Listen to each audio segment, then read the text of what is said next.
गढ़वाली भाषा के संबंध में या गढ़वाल से संबंधित कुछ नई पुस्तकें हैं जो बताती हैं कि अभी भी इस क्षेत्र में प्रतिभाशाली लेखकों का और रचनात्मक विषयों का कोई अभाव नहीं है।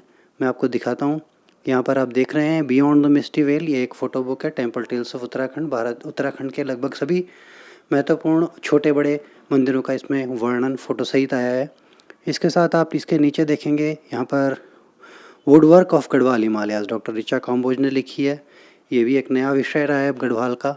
उत्तराखंड का ऐतिहासिक नाटक, ये तो एसपी मेमगाई जी ने जो भी पुराने ऐतिहासिक नाटक हैं उनको क्रमबद्ध किया है। कुरुमणि एक कथा उपन्यास है गिरीश सुंदरियाल जी का। उत्तराखंड होली के लोक रंग, ये उत्तराखंड की सामाजिक संस्कृति को दर्शाती हुई एक पुस्तक है। इसके अलावा आप इधर जाएंगे तो medicinal flora of Garhwal Himalayas, Bharatiya Ayurvigyan संस्थान में आयुर्वेद के जो निदेशक रहे हैं उनियाल जी, उनकी यह पुस्तक है। और इसके नीचे कुछ सामान्य लाइट रीड बुक्स हैं। बिल एटकन की नंदा देवी अफेयर, प्रसिद्ध माउंटेनियर रहे। देवभूमि उत्तराखंड, नेहा मित्तल ने अपने संस्मरणों को प्रकाशित किया है। और एनबीटी ने, आप थोड़ा मुझे भी ये जानकर के आश्चर्य हुआ था कि कुछ समय पूर्व एनबीटी से भी ये एक पुस्तक प्रकाशित हुई थी तीलू रोतीली पर, वीरबाला तीलू रोतीली। और ये एक पुस्तक है राजेश्वर उनियाल जी की, गढ़वाली भाषा और साहित्य। इस विषय पर कई पुस्तकें मुझे मिली जो मेरे लिए आश्चर्य का कारण थी, क्योंकि मुझे नहीं लगता था कि साहित्य की दृष्टि से या भाषा की अलंकारिकता की दृष्टि से किसी ने इसकी विवेचना की होगी। किंतु 3-4 पुस्तकें मुझे मिली। गढ़वाली भाषा और साहित्य प्रीति फड़सवाण जी की, गढ़वाली लोक साहित्य का विवेचनात्मक अध्ययन मोहनलाल बावलकर जी की, गढ़वाली भाषा साहित्य और संस्कृति गोविंद चातक जी की, गढ़वाली लोकगीत के सांस्कृतिक अध्ययन गोविंद चातक जी की। और एक बहुत ही आप देखेंगे कि एक बहुत ही एक अजीब नया विषय यहाँ पर है, गढ़वाल की युद्ध कला, डॉक्टर आशीष वशिष्ठ का। मेरे विचार में ये एक बहुत बहुप्रतीक्षित पुस्तक रही होगी, क्योंकि इस विषय में किसी और का मुझे अध्ययन मिला नहीं।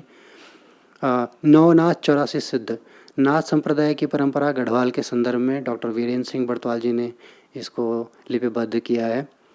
पहाड़ की पुकार, चंद्रप्रभा अयतवाल जी, प्रसिद्ध माउंटेनियर, इनके नाम पर एक पीक्स भी हैं हिमालय पर। उन्होंने अपनी जीवन गाथा लिखी है कि किस प्रकार एक बहुत पिछड़े और ग्रामीण वातावरण से आकर के उन्होंने अनेकों पर्वत शिखरों को चढ़ा और प्रसिद्धि प्राप्त की। और एक मैं पहाड़ की काली नदी, डॉक्टर प्रकाश पंत की, ये भी एक रिसेंट बुक ही है। राउल साकृत्या जी ने वीर चंद्र सिंह गढ़वाली के ऊपर एक पुस्तक लिखी है। मेरे लिए बड़ा आश्चर्य का विषय रहा। मैं नहीं समझता था कि उनको गढ़वाल में रुचि होगी, पर उनकी ये पुस्तक लिखी थी। इसके अतिरिक्त एक गढ़वाल का बीड़ा समाज, आप देख सकते हैं, गढ़वाल का बीड़ा समाज, ढोल दमोह वाली परंपरा, ये भी एक अनोखी पुस्तक है। सेंटर्स ऑफ पहाड़ी पेंटिंग, ये थोड़ा क्योंकि मोलाराम जी के विषय में काफ़ी शोध हो चुका है, तो मुझे लगता है उसी क्रम में एक ये पुस्तक है। एक पुस्तक है मध्य हिमालय के संस्कृत अभिलेखों में गढ़वाली भाषा का स्वरूप, डॉक्टर शक्ति प्रसाद सिमल्टे जी की।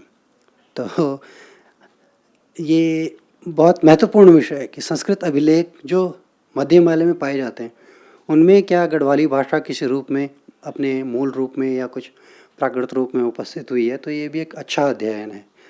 जाहिर सी बात है, सब पुस्तकें प्राप्त करने में बड़ा परिश्रम रहा है। सामान्यतः आपके बुक स्टोर्स पे पुस्तकें उपलब्ध नहीं रहती है, किंतु पुस्तकालयों में ऐसी पुस्तकें मिलती रहती हैं और इनका आप अध्ययन करें और इसमें रुचि लें और इसको आगे भी प्रसारित करें। धन्यवाद।